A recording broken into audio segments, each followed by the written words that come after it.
Ada profil perusahaan. Nama perusahaan kami yaitu Tenli. Bidang usahanya yaitu pakaian dalam. Jenis produknya yaitu pakaian dalam wanita. Alamat perusahaannya berada di Jalan Barokah 1 nomor 40 Larangan. Nomor telepon 0882 7831 0934. Email tenlibra@gmail.com.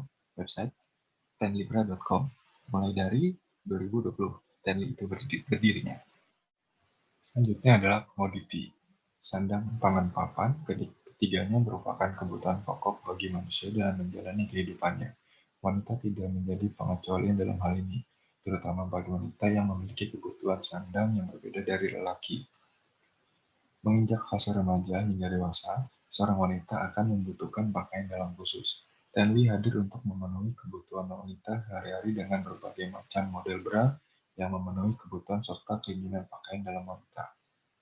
Tenli berbeda dari merek lain karena akan memberikan produk yang berkualitas dengan harga yang ramah di kantong. Yang terakhir ada rencana perusahaan. Konsep berbisnis harus mencakup ke reseller-reseller dari yang kecil hingga yang besar sehingga menjangkau market yang lebih luas. Dengan harga yang cukup kompetitif, diharapkan target market dapat terpenuhi. Melalui pemilihan yang tepat untuk influencer sebagai brand representatif harusnya semakin menunjang. Konsep bisnis berbasis online agar menjangkau masyarakat luas seluruh Indonesia, tidak terbatas oleh waktu dan tempat. Berbasis online juga mengurangi pengeluaran modal usaha sehingga tidak memerlukan sewa tempat untuk toko offline. Menggunakan pakaian dalam yang nyaman, berkualitas, dan terjangkau merupakan kebutuhan semua wanita di Indonesia. Maka Tenli ingin memenuhi kebutuhan itu dengan menyediakan salah satu kebutuhan primer manusia, yaitu sandang atau pakaian. Bermacam-macam variasi pakaian dalam yang dibutuhkan wanita disediakan oleh Tenli. Tenli juga memiliki visi dan misi. Visinya adalah menjadi pilihan pertama oleh semua wanita dalam penjual pakaian dalam, menjadi brand pakaian dalam wanita terbaik di seluruh Indonesia dengan menjaga kualitas, dengan tetap memiliki harga yang terjangkau oleh semua kalangan.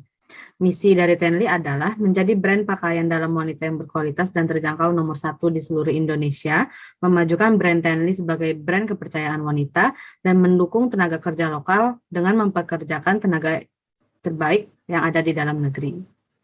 Dan bagian saya akan menjelaskan dalam jasa pelayanan dari brand Tenli, yaitu brand Tenli dari segi pelayanan memberikan diskon yang disukai semua orang, dapat memberikan kenyamanan untuk konsumen. Dari segi pengiriman, brand Tenli menyiapkan jasa kirim yang beragam pilihan, respon cepat terhadap setiap pertanyaan dan komplain antara pembeli dan penjual, jenis produk yang selalu diinfokan kepada konsumen, dan yang terakhir, cara pemesanan barang yang mudah untuk konsumen. Marketing plan, kita ada 6 langkah kalau di marketing plan itu. Jadi di nomor langkah pertama kita lihat dari produknya pakaian dalam wanita, dan langkah kedua target pasar dan 20-30 tahun. Nah, langkah ketiga kita mau kemana ke seluruh Indonesia rencananya. Nah, langkah keempat itu promotion. Nah, kita menggunakan influencer nih, rencananya hanya Geraldine sama Ariel Tatum di IG dan di Shopee. Terus price-nya antara 50 sampai 100 ribu. Produksi pakaian, mengemas produk, dan pengiriman kepada customer itu harus lebih cepat, fast, dan itu akan lebih mendapatkan profit. Selanjutnya adalah operational plan, di mana parameternya adalah concentrated, distribusi Tenli yang merata sesuai dengan target market yang sudah ditentukan. Lalu ada integrated, marketing, promotion, di sini termasuk dari influencer yang digunakan. Lalu logistik untuk distribusi, continue, evaluasi dari program dan strategi yang sudah berjalan, multi-instantial approach, agar integrasi-integrasi tugas tetap terjaga dan didukung dengan sistem yang baik. Organisasi catnya, di sini terdiri dari CEO, Business Development, Product Development, Distribution and Marketing, serta Corporate Affairs. Untuk manajemen tim, CEO merupakan bos dari semua yang bertanggung jawab atas segalanya. Keterampilan CEO harus mencakup pemikiran strategis, kemampuan untuk mengatasi detail harian dan memutuskan kemana arah industri dan bisnis.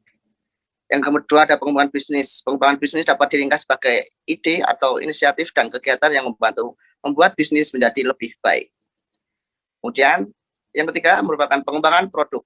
Kelompok orang yang menguasai proses desain produk baru, atau setiap anggota tim berkolaborasi dengan yang lain untuk membuat dan menerapkan strategi. Yang keempat ada distribusi dan pemasaran tanpa saluran atau proses distribusi. Saluran pemasaran tidak akan ada. Dan yang kelima merupakan corporate affairs. Dalam suatu perusahaan, bertanggung jawab atas semua internal perusahaan dan hubungan eksternal dengan pemerintah pusat dan pemerintah daerah. Jadi yang pertama itu ada biaya produksi. Biaya produksi itu kami ada dua produksi bahan, yang satu celana dalam, yang satu bra. Jadi biaya produksi untuk bra itu sekitar 5 juta rupiah, dapat 250 piece. Begitu juga celana dalam, 5 juta rupiah, dapat 250 piece. Nah, untuk biaya promosinya, kami menggunakan influencer Ariel Tatum dan Geraldine. Masing-masing biaya promosinya itu sekitar 5 juta rupiah. Lalu laba bersih yang diambil oleh TNLI itu 100% dari harga modal barang. Jadi jika 250 piece bra yang dijual akan kita jual sebesar 10 juta. Begitu juga celana dalam. Jadi masing-masing barang itu mendapatkan untung sekitar 5 juta. Produksi barang dalam satu bulannya sekitar 2 kali. Jadi setiap item barang dalam satu bulan itu mendapatkan laba bersih sekitar 10 juta. Jadi setiap bulan untuk 2 item mendapatkan laba bersih sekitar 10 juta. Dari PT Tenli, ketersediaan barang 5 tahun ke depan. Dari tahun 2022 sampai 2026. Itu kita kurang lebih nyetok barang sekitar 100 piece gitu kan. Nah, penerimaannya itu sekitar dari tahun 22 sampai tahun 2023 itu kira-kira terjualnya itu 75 piece. Hasil penjualan bersihnya itu selama 1 tahun itu 3.750.000. Nah, penerimaan lain-lainnya itu ya keuntungan kecil dari satu produk lah, sekitar 50 ribuan gitu. Jadi totalnya itu 4 jutaan. Nah, terus pengeluarannya itu kita tuh beli bahan bakunya, apa sih, kayak beli bahan yang mau kita jual gitu tuh. Kurang lebih 1 jutaan. Nah, total pengeluaran itu 1 juta. Nah, terus modal awalnya itu 1 juta, penjualan bersihnya tadi tuh 75 piece itu sama dengan 4 juta. Nah, terus laporan penjualannya ini modal awalnya 1 juta, keuntungan terjualnya 4 juta, dan dan di sini kelihatan ya modal awalnya 1 juta, keuntungan bersih yang terjualnya 75 piece itu sama dengan 4 juta, dan sisa barang tidak terjualnya itu 25 piece itu sekitar 1.250.000. Oke, itu aja penjelasan aku. Terima kasih.